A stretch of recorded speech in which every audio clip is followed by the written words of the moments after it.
one little boy that he's just turned 12.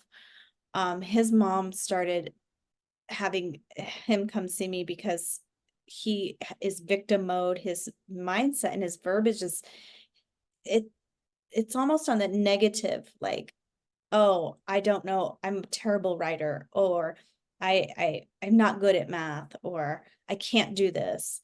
Always living in this like I can't, or I'm not good at, or and he always felt like a victim, and he was being bullied really bad at school. He didn't want to go to school.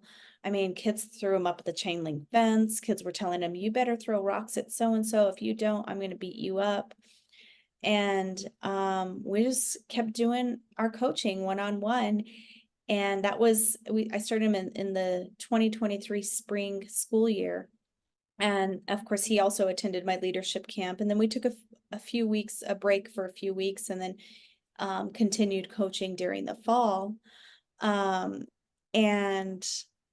at the beginning of school year, he said, I'm not going to be pushed around this school year at all. And his confidence level, I mean, his mom sent me a text. She goes, this is a whole different child. This is a different kid. He's confident. He's happy to go to school. And he says it. He's like, I'm happy to go to school. It's because I'm not being bullied anymore. I attended the little boy's Christmas program this last Thursday. And when I showed up, his mom, his dad, and his grandma are there.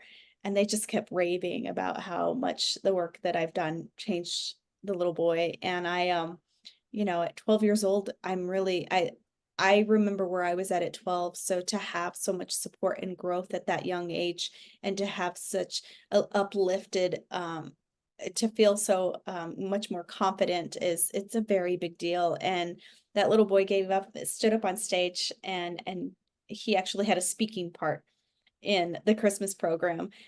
And that's something that he wouldn't have normally have done.